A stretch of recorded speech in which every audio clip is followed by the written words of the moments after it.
안녕하세요, 여러분. 베트남어 강사 하동환입니다. 자, 드디어 여러분들과 오픽을 만나기 위해 제가 돌아왔습니다. 베트남어도 다른 외국어, 영어, 일본어, 중국어 등 유럽어와 마찬가지로 이 오픽이라는 시험에 들어간 지 꽤 됐습니다. 벌써 5년 채 다 돼가는데요. 넘어가는데요. 근데 베트남어 같은 경우는 여러분들이 기존에 아시던 특히 대표적인 영어 오픽과는 그 차이가 좀 있어요. 특히 난이도를 판단하는 그 기준이나 아니면 여러분들이 오픽을 처음 시험 쳐보신 분들은 알겠지만 이 뭐 여러 서베이라든지 하는 기존 예비 단계에 상당히 여러분들이 정확하게 어떤 정보들을 인지하시고 시험을 들어가셔야 여러분들이 목표하는 성적을 보다 쉽게 달성하실 수가 있습니다. 그렇기 때문에 우리 베트남어 오픽 과정은 크게 두 단계로 구성이 되고요. 첫 번째는 우리 IL 레벨부터 IM1, 기존의 뭐 기업의 지역 전문가 과정 지원 수준 정도고요. 그리고 그 뒷단계는 IM2 레벨부터 최고 레벨인 AL 레벨까지 이렇게 두 단계로 구성이 되게 됩니다. 자, 그래서 본 강의는 이 첫 번째 단계인 IL부터 IM1을 목표로 하시는 분들이 듣기에 최적인 오픽 수업이고요. 특히 기존의 오픽과는 좀 차별점이 있는 것이 웬만해서는 그 핵심이 되는 어휘와 일부 구문들을 위주로 여러분들이 학습을 접근하시게 됩니다. 그렇기 때문에 사실 긴 시간을 비교적 좀 투자하지 않고 여러분들이 이 포인트별로만 기억을 해주시면 여러분들이 이 오픽을 보다 좀 쉽게 또 빠르게 달성을 하실 수가 있습니다. 물론 제 말도 잘 들으시고 꾸준히 복습은 하실 수가 있겠죠. 자, 그렇기 때문에 이 1강 오리엔테이션 그리고 우리 예비 강의가 총 2강이 더 있어요. 1강, 2강, 3강 같은 경우는 여러분들이 이제 4강부터 시작되는 뭐 소개 주제부터 뭐 여가 활동, 운동 등등 다양한 주제를 소화하기 위해서 이 정도의 정보는 전제로 알고 있어야 한다라고 하는 내용을 제가 간략하게 전달하는 과입니다. 그리고 여러분들이 알아야 할 것이 이 베트남어 오픽을 적어도 시험을 대비하시기 위해선 여러분들이 기존의 베트남어가 무엇인지는 알고 오셔야 합니다. 다시 말해서 그 기존에 저희 시사 아카데미의 저희 온라인 강의 중에 1의 1단계 정도, 첫 단계는 여러분들이 아는 수준이셔야 이 수업을 들으실 수가 있어요. 그래서 본 수업에서는 발음이나 성조 이런 부분은 다 생략이 되기 때문에 이런 부분에 여러분들이 좀 미약하다, 뭐 숫자 학습이라든지 뭐 기본기가 좀 부족하다라고 생각이 드시면 여러분들은 꼭 그 부분은 먼저 선행 학습을 하시고 오시는 것이 좋습니다. 그리고 저희 시사 아카데미 또 유튜브에 또 제가 이렇게 무료로 올린 영상들도 있어요. 갖가지 것들 여러분들이 복습해서 활용을 하셔서 본 수업에 참여하시면 좋을 것 같습니다. 자, 그러면 한번 첫 시간 핫쌤에 쏙쏙 들어가는 어휘 한번 시작을 해볼게요. 자, 오리엔테이션인데 우선 우리의 목표는 이겁니다. 자, 오픽이라는 시험 자체가 이렇게 레벨이 있죠. 이 약자들을 따서 AL, 뭐 IH부터 IM인데 오픽 같은 경우는 IM이 또 1부터 그 윗단계인 2, 3, 즉 1, 2, 3으로 구분이 되어 있고요. 그리고 IL, 그리고 NH 정도, 그리고 미들로우는 해당되지 않고 우리가 기본적으로 공부를 이 본 수강을 했을 때에 이 정도 성적이면은 여러분들이 준수하게 복습을 잘 하셨다. 그런데 뭐 IM2 이상 나오셨으면 연습을 정말 더 열심히 하신 분이고요. 그런데도 가능은 합니다. 제 말 따라오시게 되면. 자, 그래서 이 강좌의 목표는 2단계가 됩니다. 그리고 그 뒷단계는 우리가 2단계 오픽 수업에서 이 AL지향까지의 수업을 들으실 수가 있는 겁니다. 참고로 여러분들 뭐 직장인들도 계시고 지금 취업 준비하는 분들이 또 이 오픽을 준비하는 경우가 정말 많습니다. 그런데 그런 분들의 기준에서 말씀을 드리면 이 IM1 정도의 수준이 어느 정도냐?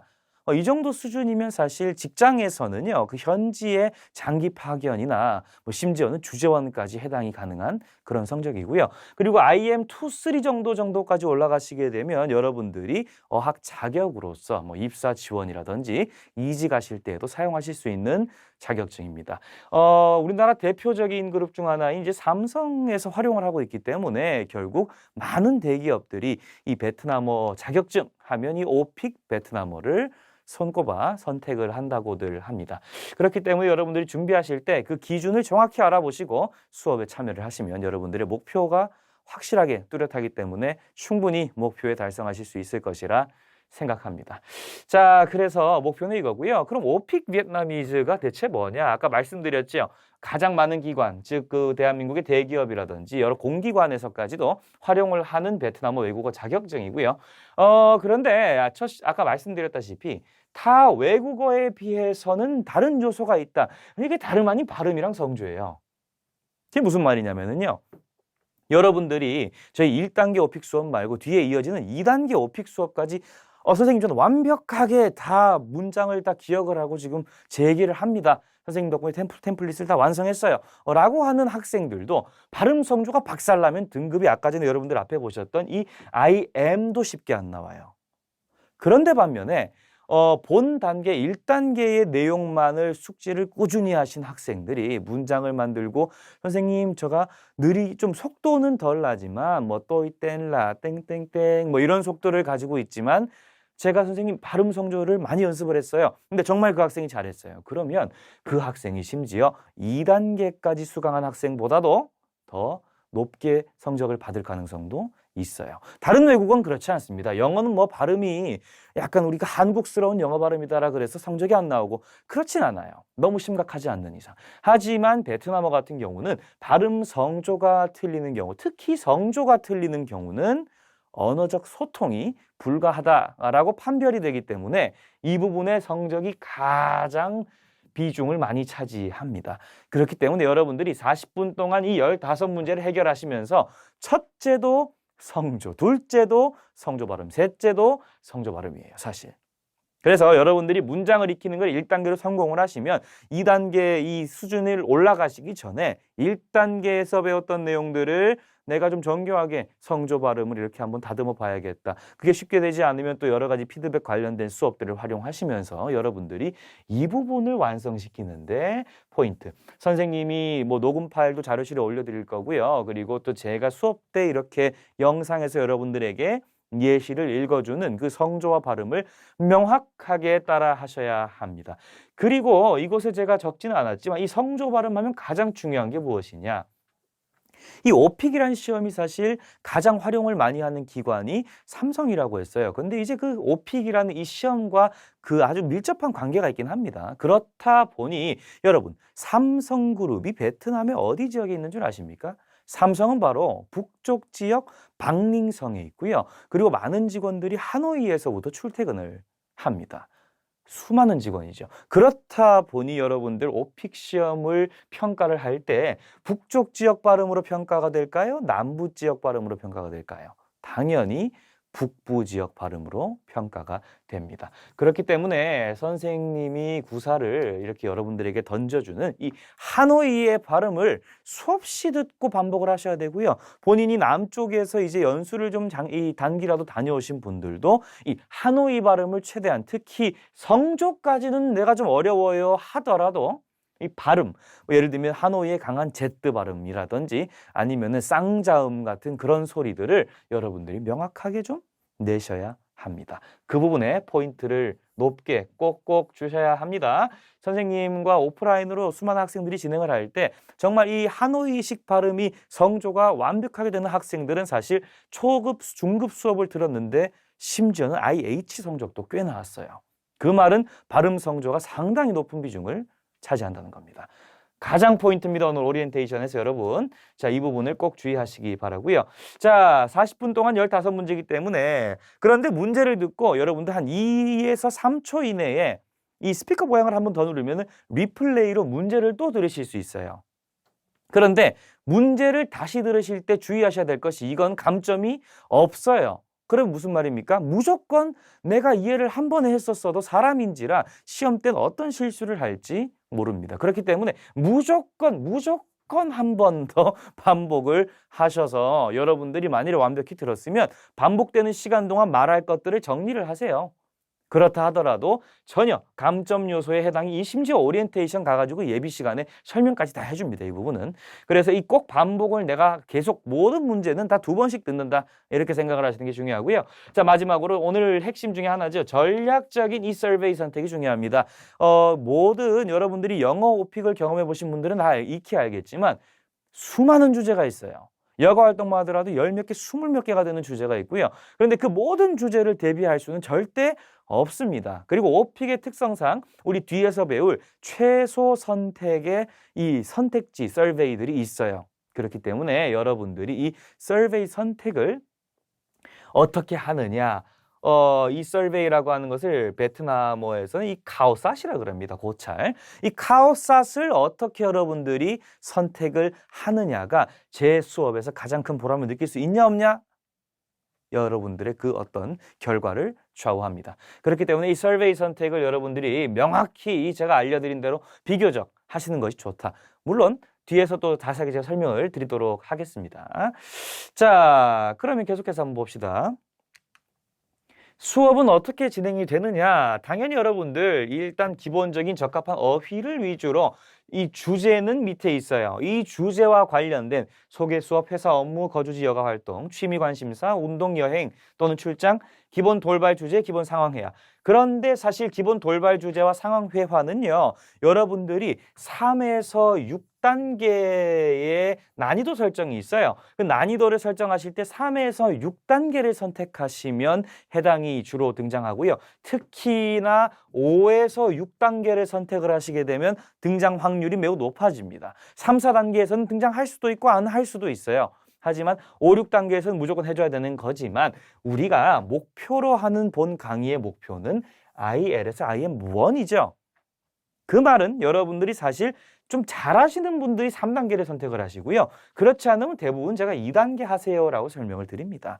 그러더라도 여러분들이 기초의 어떤 초급의 레벨인 IEL이나 IM1은 취득을, 특히 IEL은 뭐 2단계로도 충분히 취득을 하시고요. IM 욕심을 나는 좀 강하게 내고 있고 좀 했어요 베트남어 하시는 분들은 한 3단계예요. 그렇기 때문에 저희 후반부에서는 이 돌발 주제와 상황 회화에 관련된 어휘 위주로 학습을 하시긴 하지만 여러분들이 중점적으로 이거는 기본적으로 내가 선생님 다 숙지하고 갈게요 라고 하는 내용은 이 위에 이 세 줄입니다. 그래서 이 총 8개 주제 소개부터 시작하는 이 소개는 특히 무조건 1번 문제거든요. 그렇기 때문에 이 소개만큼은 내가 정말 잘 완벽하게 스피드 있게 좀 해주면 시험이라는 것이 그렇잖아요, 여러분. 특히 말하기 시험이나 여러분 뭐 인터뷰를 해보시면 처음 스타트가 좋으면 쭉쭉 가요. 그렇죠. 그러니까 이 소개부터 시작되는 이 주제를 먼저 공략을 하고 내가 선생님 좀 다지고 싶어요, 더 여유롭게 하고 싶어요라고 하시면 이 돌발 주제 상황 회화 같은 경우도 숙지를 해주시면 좋은 겁니다. 그래서 여러분들의 공부 양이 절대 적진 않아요. 이 오픽 수업을 단기로 마스터합니다. 수많은 강의들이 있습니다. 하지만 그 양이 결코 적진 않습니다. 단기로 굉장히 열심히 하셔야 돼요. 하지만 이 윗단계 정도 요 내용은 제가 핵심 어휘로 뽑아서 수업을 하는 거니까 그 부분만 잘 따라오시면 어느새 여러분들이 나 이렇게까지 말을 하네? 라고 익히실 수가 있습니다. 그리고 두 번째 중요한 것은요. 수업 진행을 할 때 자료실에 제가 제공되는 문제의 녹음 파일, 선생님이 수없이 치면서 기억해서 제가 복원을 했던 어떤 그런 내용들입니다. 그러니까 이 수업은 이 문제 녹음 파일을 여러분들 관련된 문제들을 계속 이제 여러분들이 들어야 돼요. 특히 베트남어 같은 경우 성조, 발음이 아주 독특하죠. 특히 성조가. 그렇기 때문에 여러분들이 뭐 문제의 앞마디만 듣더라도 이거 이 문제다 하고 이제 답변을 여러분들이 딱 세팅을 하면서 그 녹음할 준비를 2번의 문제를 들은 후에 시작을 하시는 거죠.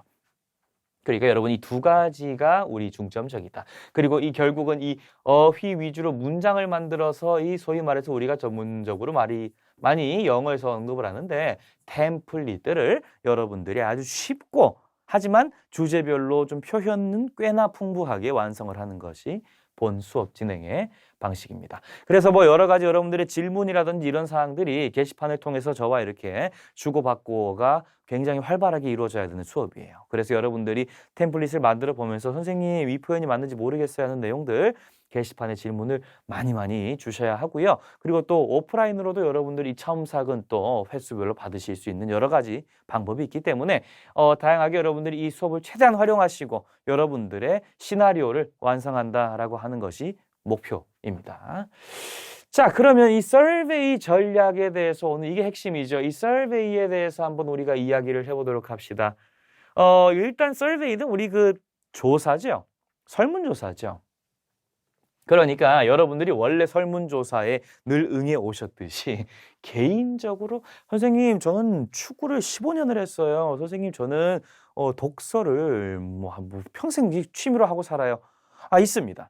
하지만 이 개인적인 선호 주제를 선택을 해가지고 굉장히 내가 말을 잘하는 그런 어떤 선택적인 초이스를 하셔도 되긴 하지만 이 레벨은 사실 여러분 ILIM1의 레벨이에요. 다시 말해서 여러분들이 개인 선호 주제를 편하게 말씀하시는 분들은 사실 제 수업 들으면 안 돼요.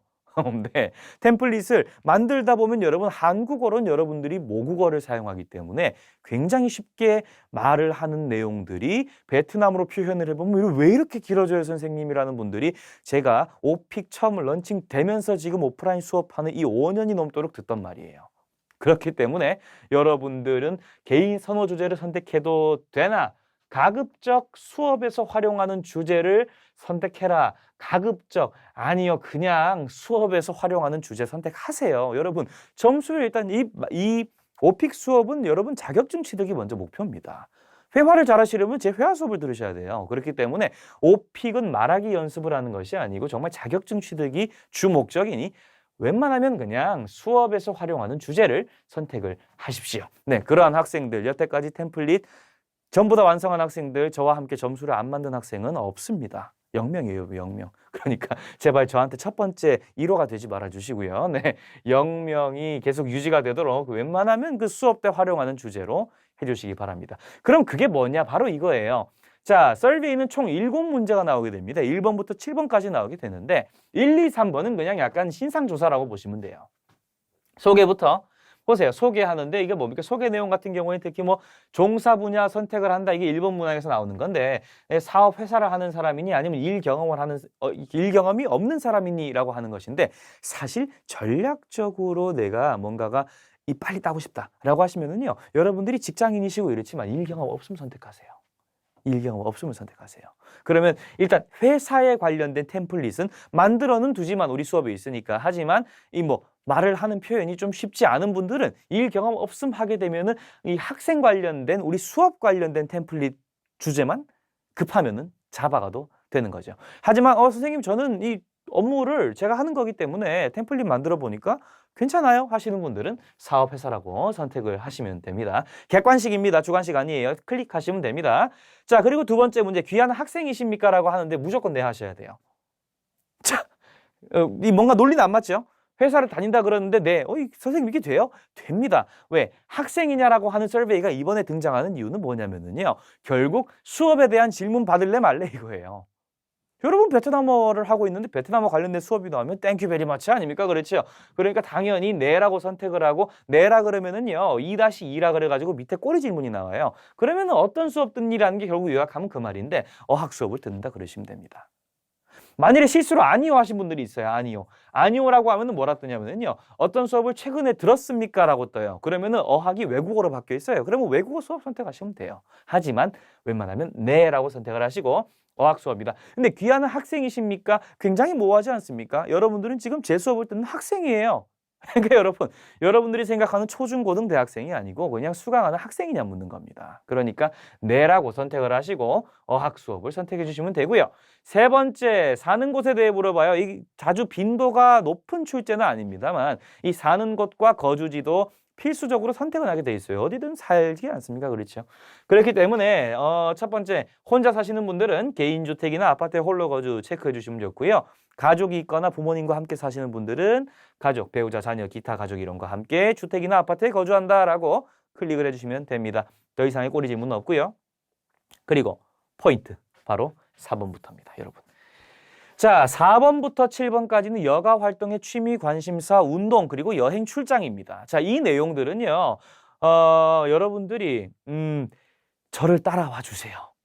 왜? 그것만 수업할 거예요. 어차피 여기에서. 왜? 더 많은 수업하시게 되면 본 강의도 근 5, 60강이 넘어가는 강의인데 100강 이렇게 돼버려요. 그럼 여러분들 지칩니다. 그래서 핵심적으로 수업하기 위해서 여가 활동 뭐라고 나와 있습니까? 영화 보기, 공연 보기, 콘서트 보기. 굉장히 비슷하죠. TV 시청하기. 굉장히 유사합니다. 리얼리티 쇼 시청하기. 당황하지 마세요. 결국 TV입니다. 문제 들어보시면. 자, 그러니까 결국 이 5가지는 뭔가 다 그냥 보는 거예요. 그리고 쇼핑하기라 나와 있는데 쇼핑하기 같은 경우는 문제로 나왔을 때 워낙 문제가 쉬워서 쇼핑하기가 들어가 있는 겁니다. 자, 그래서 이 중에서 자신 있는 것을 선택을 하시면 되고요. 그리고 5번 같은 경우는 보세요. 요리하기, 독서, 아이에게 책 읽어주기. 취미 관심사는 생각보다 주제들이 정말 어려워요. 뭔가가 디테일하게 내용들을 준비해야 되는 책이라고 하시게 되면 최근에 읽은 책의 내용을 설명하세요.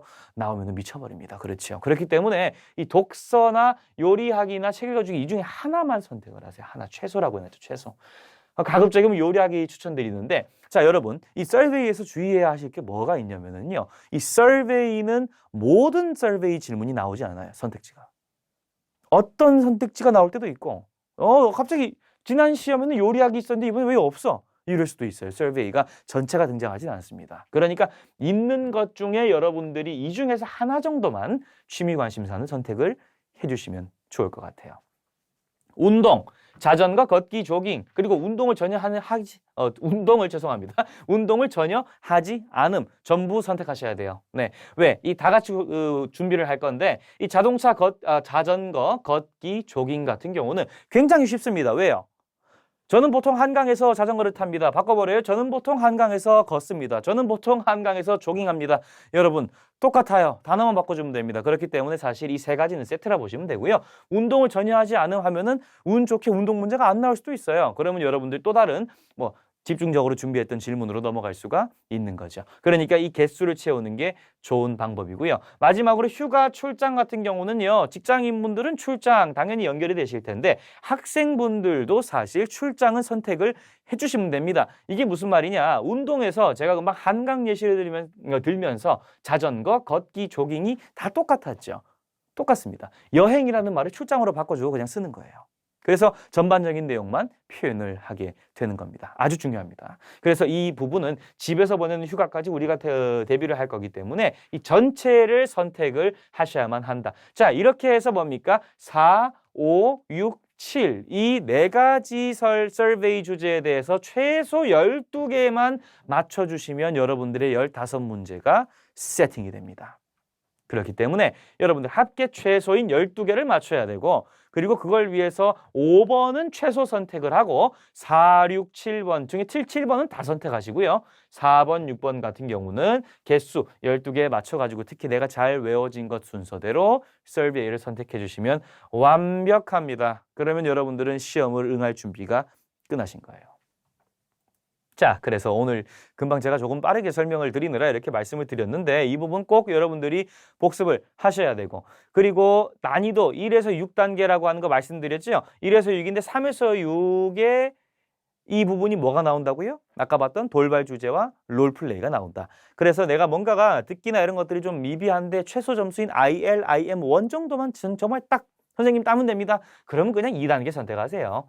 그런데 내가 좀 잘 들린다? 그러면 3단계를 선택을 하시는 겁니다. 그래서 이 난이도 같은 경우는 절대 1단계는 하지 마십시오. 그리고 난이도가 함정이 있어요, 여러분. 1, 2, 3, 4, 5, 6 해가지고 6단계가 쭉 나와 있는데 옆에 보시게 되면은요, 이렇게 해가지고요, 스피커 표시가 있어요. 그런데 이 클릭을 해보면 굉장히 예시 정답이 녹음이 돼 있거든요. 그런데 1단계부터 6단계까지 들어보면은 여러분들이 제 템플릿으로 연습한 그 트레이닝 방식으로 보면 선생님 저는 한 4단계, 5단계는 될 것 같은데요. 정말 그래요. 그런데 문제의 수준은 그게 아닙니다. 뚫고 지나갑니다. 그렇기 때문에 이 스피커의 함정에 절대 빠지지 마시라. 스피커의 함정에 절대 빠지지 마시라. 그냥 2나 3 중에서 본인을 소신껏 과대평가하지 마십시오. 여러분들 공부한 것만큼 나옵니다. 그러니까 2나 3단계로 선택을 하셔라. 그리고 문제당 2분 내외의 시간 관리가 중요한데요. 자, 시간 관리를 어떻게 하느냐? 시험장마다 좀 다르긴 한데요. 컴퓨터의 모니터에 상단의 시간이 실시간으로 깎이는 표시된 곳도 있고요. 시험장 중에. 그리고 앞에 큰 스크린을 띄워두고 거기에 네이버 시계처럼 그 대형 시계를 띄워두는 경우도 있어요.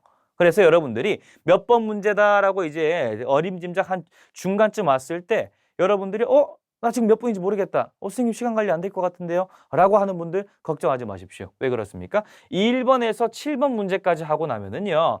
1번에서 7번 문제까지 하고 나면 사이에 난이도 재조정이 있어요. 난이도 재조정이 있습니다. 난이도 재조정은 쉬, 동, 자, 쉬운 문제로 할래? 동일한 문제 수준으로 할래? 어려운 문제 수준으로 할래? 이렇게 물어봅니다. 1번부터 7번까지 좀 잘했다고 여러분들 어려운 하지 마십시오.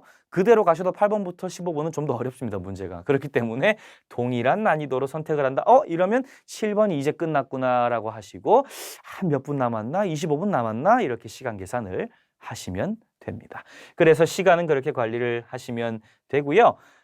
그러면 마지막으로 제가 한마디 드리고 마무리하겠습니다. 15문제인데 선생님 15문제가 그러면 다 15개 주제를 이거 다 하면은 언제 다 해요? 아닙니다. 1번 문제는 소개 문제로 등장을 하고요. 그리고 2번부터 4번, 뭐 5번부터 7번, 그리고 뭐 2개, 2개, 3개, 3개씩 뭐 이런 형태로 2개, 2개, 3개씩으로 7개, 뭐 아니면은 3개씩 다 묶인다든지 묶어서 나와요. 그 여러분들이 2번 문제에 만일에 갑자기 영화가 등장했어요. 그러면 3번 문제는 적어도 영화로 예측을 하실 수가 있고 웬만하면 2, 3단계에서는 3개씩 묶은 게 많습니다. 그 영화 가지고 어떻게 합니까? 너 무슨 영화 좋아하니? 평상시에 무슨 영화 봐? 최근에 영화 본 적 있니? 2번째 문제. 그리고 영화를 볼 때 기억에 남는 경험 있니? 3번째 문제. 이런 식으로 연계가 되는 거죠. 그러니까 여러분들이 주제를 준비하실 때도 사실 연계적으로 템플릿이 거의 한 3개씩 나와요. 그러다 보니까 쉽게 준비하시면서 실제 자신 있는 주제를 깊게 파시면 문제 해결이 그렇게 어렵지는 않다라는 겁니다. 결코 쉬운 시험이다 라고는 이 하 선생이 말은 못하겠어요. 하지만 여러분들이 좀 꾸준하게만 하시면 사실 뭐 듣고 푸는 그러한 어떤 지필 형식의 시험보단 여러분들이 좀 빠르게 취득하실 수가 있고 특히 면대면으로 인터뷰하는 게 아니고 이 녹음을 하면서 진행을 하는 것이기 때문에 여러분들이 저만 잘 따라와 주시면 큰 탈 없이 여러분들이 마무리하실 수가 있습니다. 자, 그래서 오늘 오리엔테이션을 우리가 살펴봤는데요. 다른 수업이면 이거 뭐 굳이 들어야 돼. 뭐 대학교에서도 오리엔테이션 잘 안 듣잖아요. 그렇죠. 하지만 이 오리엔테이션은 그냥 수업입니다. 중요해요. 여러분들이 꼭 복습을 하시고 특히 아까 서베이를 선택하는 그 방법 꼭 저만의 방법이에요. 어떤 선생님도 이렇게 하지 않습니다. 그러니까 꼭 기억을 하셔가지고 따라올 때 초석으로 깔고 우리 4강부터 시작되는 주제에 적용하시기 바랍니다. 네, 그러면 여러분들과 함께 쭉 하는 동안 저는 여러분들을 최선을 다해서 이끌어 드릴 거고요. 여러 가지 질문들 활발하게 여러분들과 소통하면서 재밌게 수업을 해봤으면 좋겠습니다. 네, 첫 번째 강의 오늘 마치도록 하겠습니다. 수고하셨습니다.